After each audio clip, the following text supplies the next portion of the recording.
नमस्कार, मैं हूं हेमेंद्र शर्मा और एमपी राउंडअप के स्पेशल एडिशन में आपका स्वागत है। मध्य प्रदेश के राजनीतिक गलियारों में आजकल पौष्टिक आहार घोटाले की गूंज सुनाई दे रही है। शिवराज सिंह चौहान के ऊपर चारों तरफ से हमले हो रहे हैं। एक तरफ कांग्रेस पार्टी ने कहा है कि 2023 में होने वाले चुनाव में उनको लूट राज सिंह चौहान के तौर पर पेश किया जाएगा, तो दूसरी तरफ आम आदमी पार्टी दिल्ली में सीबीआई ऑफिस के बाहर जाकर प्रदर्शन कर रही है और मांग कर रही है कि शिवराज सिंह चौहान के खिलाफ एफआईआर दर्ज हो। ऐसा इसलिए क्योंकि मध्य प्रदेश के अकाउंटेंट जनरल की एक गोपनीय रिपोर्ट में खुलासा हुआ है कि गरीब बच्चों, गर्भवती महिलाओं और 11 से 14 साल की बच्चियां जो स्कूल से ड्रॉप आउट है, उनको दिए जाने वाले पौष्टिक आहार में भारी भरकम घोटाला हुआ है।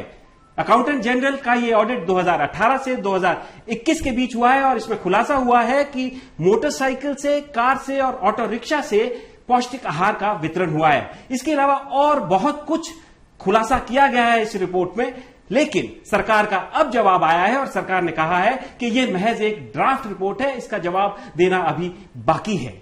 तो सवाल यह है कि यह जो अकाउंटेंट जनरल की रिपोर्ट है यह कितनी सही है, इसके ड्राफ्ट रिपोर्ट होने से क्या फर्क पड़ता है, सरकार ने जो जवाब दिया है उसमें कितना दम है और आने वाले दिनों में इस पूरे मुद्दे के क्या राजनीतिक मायने होंगे। इन सभी सवालों पर चर्चा करने के लिए आज हमारे साथ मध्य प्रदेश के टॉप जर्नलिस्ट मौजूद हैं। अभिलाष खांडेकर जी मौजूद हैं, राजेश सिरोठिया जी मौजूद हैं और अरुण दीक्षित जी मौजूद हैं। आप सभी का हमारे इस शो में स्वागत है। अभिलाष जी, सबसे पहले मैं आपसे शुरुआत करना चाहता हूं कि इस रिपोर्ट को सबसे पहले तो सरकार डिस्क्रेडिट करने की कोशिश कर रही है और कह रही है कि ये तो महज एक ड्राफ्ट रिपोर्ट है, इस पर चेंज भी किया जा सकता है। कैसे देखते हैं आप इसको? तो देखिए, ये बहुत नेचुरल है कि यदि सीएजी ने यदि सरकार के एडिशनल चीफ सेक्रेटरी महिला बाल विकास जो विभाग है उसको यदि चिट्ठी लिख के कहा है कि पोषण आहार में बहुत घोटाला हुआ है और उसकी जो डिटेल्स उन्होंने दिए हैं, तो निश्चित रूप से सरकार बैकफुट पे है। अब प्रश्न उठता है कि क्या ये सिर्फ एक विभाग का घोटाला है या इसमें सरकार शामिल है, और यदि सरकार शामिल नहीं है तो उस विभाग के संबंधित सभी अधिकारियों के ऊपर कैग ने बोलने के बाद में क्या एक्शन ली जा रही है। तो निश्चित रूप से सरकार ने आज क्लैरिफिकेशन भी दिया है कि ये ड्राफ्ट है, तो अब मुझे ये मालूम नहीं है कि ये ड्राफ्ट इसके बाद में कितना बदलेगा, 10% बदलेगा, 90% बदलेगा या वैसा का वैसे रहेगा, क्योंकि उन्होंने ये कहा है कैग ने कि 2 सप्ताह के भीतर इसका जवाब देना है। तो अब ये हमको देखना पड़ेगा कि 2 सप्ताह के भीतर जिस पर्टिकुलर एसीएस को ये लिख के भेजा है उनकी तरफ से सीएजी ग्वालियर को क्या जवाब जाता है। सर, मेरा आपसे सवाल है ये कि ये जो रिपोर्ट का ये जो इन्होंने जो भेजा है इसमें कवरिंग लेटर, हमारे पास भी ये लेटर है जिससे ये बटरेस कर रहे हैं, ये क्लेम कर रहे हैं कि ये ड्राफ्ट रिपोर्ट है, इसमें लिखा भी है कि ये ड्राफ्ट रिपोर्ट है। हमेशा फॉर्मूला रहता है, ड्राफ्ट ही होता है पहले तो, लेकिन इसमें ये तारीख है 12/8 की, 12 अगस्त को ये ड्राफ्ट रिपोर्ट मध्य प्रदेश सरकार को भेजी गई और इसमें कहा गया कि 2 हफ्ते के अंदर आप जवाब दीजिए, और अगर जवाब नहीं दे पाते हैं तो ये माना जाएगा जो इसमें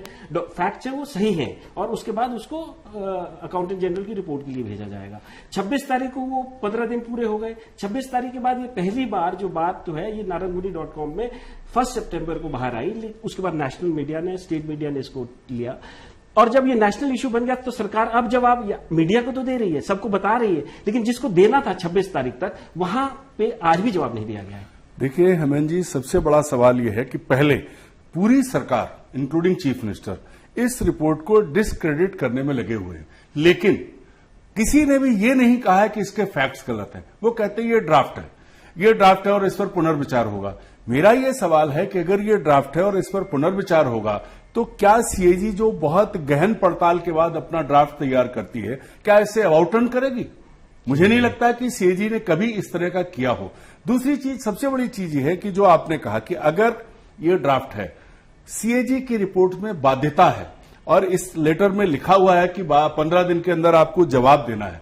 15 दिन के अंदर प्रिंसिपल सेक्रेटरी महिला और बाल विकास ने क्यों जवाब नहीं दिया? अगर दिया तो वो बताएं क्या जवाब दिया। ये कोई जवाब नहीं दिया सर, क्योंकि अब तो ये पब्लिक में है। जब ये मीडिया में आया, उसके बाद जब नेशनल लेवल पे गया, तब सबसे पहले कौन बोला? सबसे पहले सरकार के प्रवक्ता बोले और उन्होंने कहा ये ड्राफ्ट है और इसके पैराग्राफ बदले जा सकते हैं, ये विधानसभा में जाएगी, इसको देखेंगे। उन्होंने भी ये नहीं कहा कि फैक्ट्स गलत है।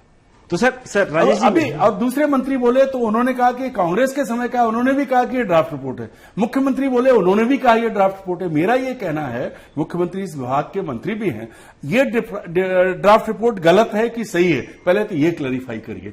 और फिर जो ड्राफ्ट रिपोर्ट अब पब्लिक में है, गोपनीय है, अब पब्लिक में है, उसमें कितना बदलवाएंगे आप, ये भी देखा जाएगा, क्योंकि इससे सरकार की साख पर तो बट्टा लगा है, लेकिन आने वाले दिनों में इससे पूरे विभाग पर और सीएजी पर भी बट्टा लगेगा अगर सीएजी इस रिपोर्ट को बदलती है। जो भाषा है, जो तथ्य हैं, वो पूरे आपने भी देखे, हमने भी देखे। उसमें साफ साफ लिखा है, जो रिपोर्ट है उसमें कहा गया है कि ये सिर्फ 8 जिलों का मामला है। आप 8 जिलों के अलावा पूरे राज्य में देखिए, आईटी पर आधारित व्यवस्थाएं कीजिए, जिन लोगों ने गड़बड़ी की उनको सजा दीजिए। तो अब सरकार उस दिशा में काम करने की बजाय बचाव करने में लगी हुई है अपने भ्रष्ट अधिकारियों का। ये साफ दिख रहा है, हर आदमी वही बोल रहा है। राजेश जी, बचाव करने की दिशा में दिख रही है सरकार लगी है, लेकिन आपको क्या लगता है कि सरकार ने सीएजी को सीरियसली नहीं लिया?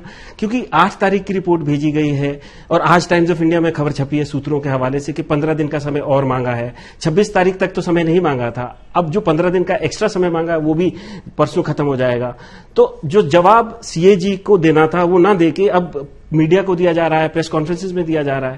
देखिए, नॉर्मल जो सामान्य प्रक्रिया जो होती है कि ड्राफ्ट तैयार होता है, मसौदा पहले जांच होती है, ऑडिट दल जांच करता है, उसके ड्राफ्ट तैयार करता है और ड्राफ्ट के में जो खामियां पाई जाती हैं उसके आधार पर सरकार से जवाब तलब किया जाता है। जवाब तलब के लिए एक निर्धारित सीमा अवधि दी जाती है। अगर वो सीमा अवधि के अंदर वो जवाब नहीं देते हैं तो सीएजी फिर उसको जो भी उनके जो आउटकम्स आते हैं उनकी रिपोर्ट को उसको कर देते हैं। नहीं सुनिए, पूरी बात तो उसको वो कर देते हैं। ये तो प्रक्रिया की बात है। इसके बाद में जब वो टाइम रिपोर्ट मिली, अगर बाई चांस से जवाब देते हैं, अब सीएजी जो है उससे संतुष्ट है या नहीं है। अगर संतुष्ट है तो वो संशोधन कर लेगा, अगर संतुष्ट नहीं है तो वो कहेगा ये है, और अगर उत्तर नहीं दिया तो उत्तर अपेक्षित था लेकिन हमारी फाइंडिंग में ये गड़बड़ी पाई गई है। उसके बाद में वो विधानसभा पे जब टेबल होती है तब वो रिपोर्ट जो है वो रिपोर्ट होती है। ड्राफ्ट रिपोर्ट नहीं होता, ड्राफ्ट मसौदा होता है ना। तो फिर उसके बाद में जो है लोकलेखा समिति जो है वो उस पर जाती है और लोकलेखा समिति ये देखती है विधानसभा के सदस्यों की, और जिसका विपक्ष का नेता जो है उसका अध्यक्ष हुआ करता है, वो अगर उससे सेटिस्फाइड नहीं होता सरकार के सारे अफसरों को तलब किया जाता है। अगर वो सेटिस्फाइड हो जाती तो मामला क्लोज हो जाता है। नहीं सर, अब विधानसभा तक तो जाने की बात पहुंची नहीं, उससे पहले ये राष्ट्रीय मुद्दा बन गया है। अब राष्ट्रीय मुद्दा बन गया है, शिवराज सिंह डिफेंसिव में है। आप अभी एक बात कर रहे थे कि कांग्रेस जो है इस मुद्दे को बहुत उठाने आ रही है और सीबीआई के सामने प्रदर्शन करना। मैं आपको 2018 के चुनाव की मिसाल बताता हूँ। मैंने 5-6 सीरीज में अभिलाष जी ये जो ई टेंडर घोटाला हुआ था कि कैसे कैसे घोटाला हुआ और कैसे किस तरह से चीजें हुई, कौन कौन उसमें इन्वॉल्व था, पूरी मैंने उसकी पूरे सारी चीजें अंदर की खंगाल की, पूरी श्रृंखला हमने दोपहर मेट्रो में 5 या 6 दिन छापी। मैं आश्चर्यचकित रह गया, कांग्रेस ने उसके बारे में चुप्पी तक, चुनाव हो गए उनके पूरे और 2 महीने 3 महीने तक जो चुप्पी चुनाव का माहौल सरगर्म था, उनने उस चीज को उठाया। अभी इस मुद्दे पर क्या हुआ? अभी भी कांग्रेस कुछ नहीं कर रही, सिर्फ ट्वीट और सिर्फ बयान। अभिलाष जी इसमें ये, हाँ जी, ये जो रिपोर्ट है ये 1 अप्रैल से लेकर 2000 मार्च 21 तक की है। इसमें 2 सरकारें इन्वॉल्व है ना। जैसा कि सरकार की प्रवक्ता भी अपनी बातों में कह रहे हैं कि उन्होंने उस चीज को बदला था, लेकिन बीजेपी के समय में भी इसमें धांधली हुई है और कांग्रेस के समय में भी वहां धांधली हुई है। और चीजों को जो कि सुप्रीम कोर्ट शुरू से कहता आ रहा है कि सेल्फ हेल्प ग्रुप के माध्यम से इसका वितरण किया जाना चाहिए, लेकिन ये हमेशा स्टेट एग्रो को एक माध्यम बनाकर और स्टेट एग्रो कारपोरेशन को माध्यम बनाकर जो उसको और उनके माध्यम से तो सब दोनों ही पॉलिटिकल पार्टीज के लोग इसमें इन्वॉल्व हैं। कुछ मीडिया हाउसेस के नाम भी अभिलाष जी इसमें आए थे, लेकिन जब इतने लंबे समय से कोई इतना बड़ा सेंसिटिव इशू पे स्कैम चल रहा हो तो क्या कारण है? आप तो न्यूज़पेपर्स को एडिट भी किए हैं, इतना समय थे, क्यों ये एक्सपोज नहीं हो पाया इतना बड़ा स्कैम? बात सही है हेमेंद्र जी, मुझे भी इसकी चिंता राजनीति से ज्यादा मुझे इसकी जो सामाजिक जो इसकी जिसको कहते हैं जो एंगल्स है उसके बारे में भी सोचने के लिए हमको ये बहुत जरूरी है, क्योंकि कैग ने जो रिपोर्ट दी है वो उन लोगों को ज्यादा प्रभावित करती है जिन लोगों के पास में वाकई में न्यूट्रिशियस फूड की कमी है, मतलब जिन लोगों के जो गरीब बच्चे हैं समाज के जो जिसको सर कैग ने एक चीज स्पेसिफाई किया है कि इस दौरान मध्य प्रदेश में इन्फेंट मोर्टेलिटी रेट सबसे ज्यादा है और नंबर या 2-3 पे मैटरनल मोर्टेलिटी रेट है। मोर्टेलिटी रेट तो देश भर में बढ़ रहा है, मतलब मध्य प्रदेश में भी बढ़ रहा है। और कुपोषण की समस्या से मध्य प्रदेश को एक बीमारू राज्य की श्रेणी में हमेशा ही डेमोग्राफर्स ने रखा है। तो उस बीमारू में बिहार आता है, उसमें मध्य प्रदेश आता है, उसमें राजस्थान आता है, उसमें उत्तर प्रदेश आता है। इसीलिए वो जिसको कहते हैं वर्ड कॉइन किया गया था BIMARU। इसका मतलब ये नहीं था, but it was about laggard states, और जिसका मतलब ये है कि हम पिछड़े राज्य हैं। तो पिछड़े राज्यों में कुपोषण बढ़ रहा है, तो उसको दूर करने के लिए समय समय पर जो उपाय किए थे, उसमें राजेश जी ने जैसा कहा, उसमें सुप्रीम कोर्ट ने कहा था 4 साल में CAG ने कहा है कि 2000 करोड़ से अधिक पैसा खर्च हुआ है। हाँ, तो लगातार इसमें बहुत, और इसमें सप्लायर्स जो रहते हैं वो पॉलिटिशियंस के साथ में उनका गठबंधन है बहुत पुराना, और वो सप्लायर्स के चेहरे भले ही बदलते हो, लेकिन व्यवस्था वैसी की वैसी है। और महिला बाल विकास जो विभाग है वो हमेशा इस चीज के लिए बदनाम है कि उसने बच्चियों का या बच्चों का आंगनवाड़ियों की जो भोजन में सप्लाई करने की जो उसमें कभी छिपकलियां मिलती रही, उसमें कभी स्कूल में भोजन नहीं मिलता है, स्कूलों की हालत खराब है, आंगनवाड़ियों के पिछले दिनों आंगनवाड़ियों के ऊपर भी काफी चर्चा हुई थी। तो मूल बात यह है कि CAG के इस पत्र को या इस रिपोर्ट को सरकार कितनी गंभीरता से ले रही है। और जैसा अरुण जी ने कहा कि क्या वाकई जो अब सफाई आ रही है कि वो गाड़ियों के नंबर थोड़े लिपिकीय त्रुटि से बदले गए हैं, तो क्या इसकी भी जांच होगी और क्या एक लिपिक को टांगा जाएगा, या वाकई जो भ्रष्टाचार और बच्चियों के साथ में मध्य प्रदेश ने बेटी बचाओ अभियान को पूरे राष्ट्रीय स्तर पर उसको ले गए थे। तो अब यदि बेटियों के साथ अन्याय होता है तो मुझे लगता है कि मध्य प्रदेश शासन को बहुत ही कड़ी कार्रवाई और बहुत बड़े अफसरों पे इसमें सवाल ये भी है, एक मुद्दा ये भी है कि इस वक्त ये जो आपने कहा कि बेटियों का अभियान, बेटी बचाओ अभियान शिवराज सिंह जी का सबसे देश भर में सबने फॉलो किया, केंद्र सरकार ने फॉलो किया। दुर्भाग्य यह है कि इस वक्त वही इस विभाग के मंत्री हैं, उनके पास है, और ऐसे में अभी तक ये स्पष्टीकरण नहीं है कि ये गलत है, तथ्य के नहीं है। और जो बड़ा तथ्य है जिसके लिए मैंने आपको इंटरव्यू किया है कि 8 जिले हैं ये सिर्फ, बाकी जो 52 जिले 54 जिले जो हैं, 54 जिले जो बाकी 44 जिले जो बाकी हैं, उनकी क्या स्थिति होगी इस बारे में इस रिपोर्ट में कहा गया है कि लेकिन सर एक बात ये भी है कि अभी तो 8 जिलों की बात है, 4 साल की बात है, जिसमें से 15 महीने बीजेपी कांग्रेस के हैं, 21 महीने बीजेपी के हैं। लेकिन क्योंकि 17-18 साल से भारतीय जनता पार्टी का शासन चल रहा है, तो क्या कांग्रेस के पास कोई मॉरल अथॉरिटी अभी बची है इस स्कैम को लॉजिकल कंक्लूजन तक ले जाने की? देखिए, मुझे नहीं लगता है कि कांग्रेस इस मुद्दे पर जमीनी लड़ाई लड़ेगी। पिछले 8 दिन में हम देख रहे हैं, जिस दिन से उठा एक ट्वीट आ जाता है, एक बयान आ जाता है, और कांग्रेस का जो नेतृत्व है वो कंसोलिडेटेड नहीं है, एक नहीं है। एक दिन एक नेता बोलता है, उसकी अलग लाइन होती है, दूसरे दिन दूसरा नेता बोलता है, उसकी अलग लाइन होती है। और मैं राजेश जी और अभिलाष जी की बात को आगे बढ़ाते हुए ये कहूंगा कि ये जो घपला है, ये चाहे कांग्रेस हो चाहे बीजेपी हो, महिला और बाल विकास विभाग सरकार की दुधारू गाय रहा है। जो खाना गरीब बच्चे, गरीब आदिवासी के लिए आया, उसको बिचौलियों ने खाया, मीडिया हाउसेज ने खाया, दलालों ने खाया और छोटे अफसरों ने खाया। मैं 1993 से इस राज्य को देख रहा हूं, तब भी जब कांग्रेस की सरकार थी, तब भी छोटे अफसर महिला बाल विकास के चर्चा में रहते थे, उनकी दौलत चर्चा में रहती थी। और अभी वही स्थिति है। आज की तारीख में हालत यह है कि महिला बाल विकास में कौन कहां क्या काम करेगा, ये फैसला प्रिंसिपल सेक्रेटरी मेरा कहना है, हम हेमेंद्र जी, ये है कि अलग अलग विभागों में, अलग अलग राज्यों में भ्रष्टाचार लगातार होता रहा है। पीडब्ल्यूडी में भ्रष्टाचार होता है तो सड़कें खराब होती है, बिल्डिंग खराब होती है, लोगों की जान जाती है। पुलिस में भ्रष्टाचार होता है तो FIR दर्ज कराने न कराने पे भ्रष्टाचार। लेकिन ये भ्रष्टाचार ऐसा है जो समाज के सबसे वंचित वर्गों को अफेक्ट कर रहा है, इसलिए बहुत चिंता की बात है। ये चिंता की बात है, इसलिए मेरा अगला सवाल आपसे है, जैसे आपने कहा कि भाई ई टेंडरिंग स्कैम में इतने बड़ा आपने खुलासा किया, उसके बावजूद कांग्रेस सरकार जब आई तो उन्होंने कोई एक्शन नहीं लिया।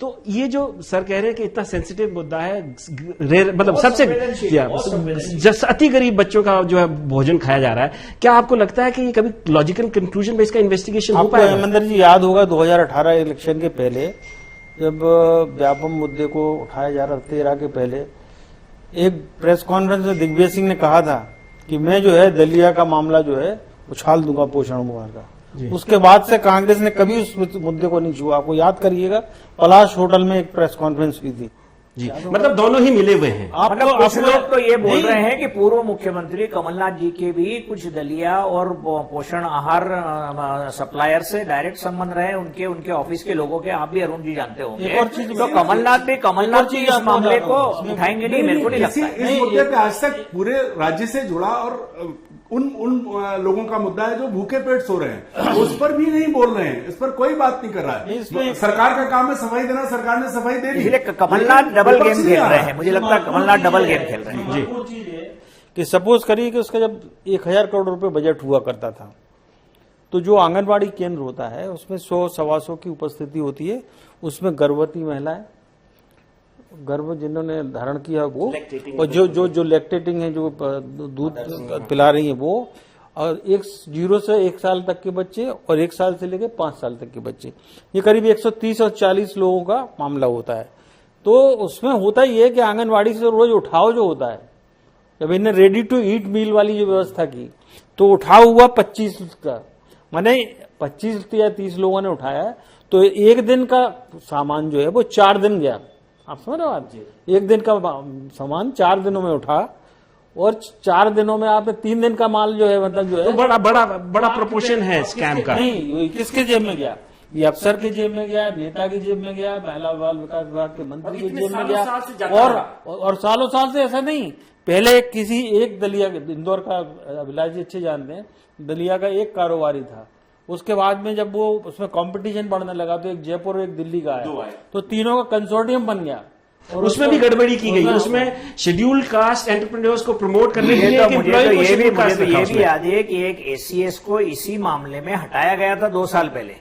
जी, आपको अच्छा याद होगा। सर मेरा इससे जो नेक्स्ट लॉजिकल क्वेश्चन है इसी से जुड़ा हुआ, क्योंकि अब आप लोगों की जैसे आम राय ये बनी चुकी है कि ऐसा लगता नहीं है कि कांग्रेस भी इस मामले को लॉजिकल कंक्लूजन तक ले जाएगी। आम आदमी पार्टी रास्ता ढूंढ रही है। सर मेरा सवाल यह है सर कि आम आदमी पार्टी दिल्ली में आज प्रोटेस्ट कर रही है, सीबीआई ऑफिस के बाहर कही है, शिवराज सिंह चौहान के खिलाफ एफआईआर की डिमांड कर रही है।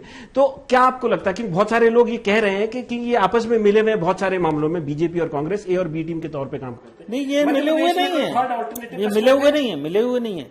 जो वो कार्पस है, जो कारोबारियों का, जो उसके दलिया काकस जो है ना, जो काकस है, वो काकस इतना पावरफुल है कि वो हर किसी का मुंह बंद कर देता है। तो जो थर्ड ऑल्टरनेटिव आएगा सर, तो क्या वो भी बंद हो जाएगा? जो आपने आपकी बात कही है जी, आप इस वक्त मध्य प्रदेश में उसकी कोई प्रेजेंस नहीं है। आप उन हर मुद्दों को उठा रही है जिन पे कांग्रेस पीछे हो। कांग्रेस, आपकी लड़ाई इस वक्त जो है वो बीजेपी से नहीं है, कई जगह वो बीजेपी के डिफेंस में खेल रही है, क्योंकि आपका क्या लेना देना। यहां सबसे बड़ा विरोधी दल जो है, विपक्षी दल है कांग्रेस, और कांग्रेस पर खुद आरोप लग रहा है। अगर कांग्रेस पाक साफ होती तो कांग्रेस के नेता कौन? नहीं तो हेमेंद्र जी, मैं ये कहना चाहूंगा, अरुण जी की बात को मैं आगे बढ़ा रहा हूं कि देखिए अगले साल विधानसभा चुनाव है जी। आपने पिछले दिनों सिंगरौली में मेयर की सीट जीती और 2-3 सीट्स पर बहुत कड़ी टक्कर में कांग्रेस के लोग आगे बढ़ गए। तो बीजेपी के बुरहानपुर और उज्जैन को यदि देखेंगे तो आप निश्चित रूप से एक राजनीतिक जमीन तलाश रही है मध्य प्रदेश में, और उसके लिए इस तरीके का घोटाला एक God send kind of a thing, जिसको कहते हैं कि सडनली एक उनके लिए एक बहुत, तो निश्चित रूप से वो हर जगह जाएंगे। और वो इसी बहाने मध्य प्रदेश में पिछली बार भी उन्होंने चुनाव लड़ने की कोशिश करी थी, विधानसभा में भी उन्होंने कई कैंडिडेट खड़े किए थे, लोकसभा में भी खड़े। तो मुझे यह आश्चर्य नहीं हो रहा है कि आप यदि दिल्ली में या कहीं पर कल जाके भोपाल में भी प्रदर्शन करें, पिछले दिनों उन्होंने इंदौर में किसी और मुद्दे पे प्रदर्शन किया था, तो आप अपनी राजनीतिक जमीन ढूंढ रही है और एक थर्ड फोर्स के रूप में खड़ी हो पाती है कि नहीं, ये हम सब लोगों को देखना। अच्छा सर, क्या उनको 2023 में मौका मिलेगा? क्योंकि शिवराज सिंह चौहान के ऊपर भी सवाल है। क्या वो, मेरा ये फाइनल क्वेश्चन है तीनों ही आप पैनलिस्ट से, कि क्या शिवराज सिंह चौहान की इमेज पे इससे डेंट पड़ा है? क्या शिवराज सिंह चौहान के लिए ये वाटरलू साबित हो सकता है? सर ये सवाल मैं इसलिए पूछ रहा हूं क्योंकि पहले व्यापम स्कैम हुआ, उससे पहले डंपर स्कैम हुआ, और भी स्कैम्स हुए, उनमें उनका कुछ हुआ नहीं। तो क्या ये जो स्कैम, अभी लेटेस्ट स्कैम जो आया है और जो पिछले 17, 18, 20 साल से मध्य प्रदेश में लगातार चल रहा था, जैसे आप लोग कह रहे हैं, तो क्या इससे शिवराज सिंह चौहान की जो पावर है मध्य प्रदेश में उस पर फर्क पड़ सकता है? आज तो मुझे नहीं लग रहा है इसके, क्योंकि एक छोटा सा 8 जिलों का घोटाला है, उससे कोई बहुत बड़ा मामला आएगा ऐसा लगता नहीं है मुझे, क्योंकि जो राजनीति चल रही है देश में।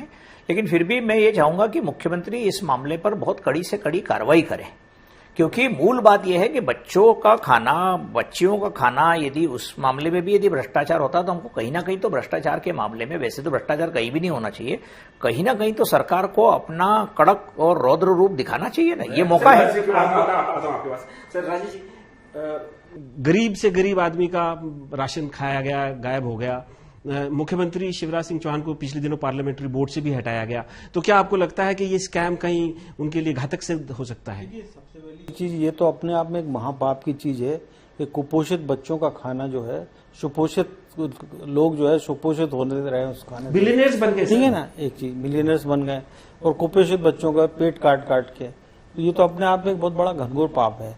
नंबर दूसरी चीज के घोटाले के रिपरकेशन की जो आप बात कर रहे हैं, तो इसकी सेंसिटिविटी तब सामने आएगी जब विधानसभा के पटल पर जब इसकी जो अभी जो या तो रिपोर्ट के बाद अभी ये नहीं, ये इसी में आएगी, इसी सीजन अगले जो सितंबर में जो अभी होने वाला है मॉनसून सेशन जो है, इस सेशन में जो रिपोर्ट टेबल होगी या नहीं तो होगी तो फिर अप्रैल में बजट सेशन के समय होगी। 2 ही सेशन में होती है, पावर सत्र में होती है, मैंने विधानसभा मानसून सत्र में होती है। और तो आपको क्या लगता है टेबल होगी? तो अगर वो टेबल अभी होती है तो उसकी नहीं, बीच में विंटर सेशन भी तो आएगा। नहीं, विंटर सेशन में नहीं आते, 2 रिपोर्ट सेशन नहीं में आएगी, लेकिन रिपोर्ट हाँ। आती है।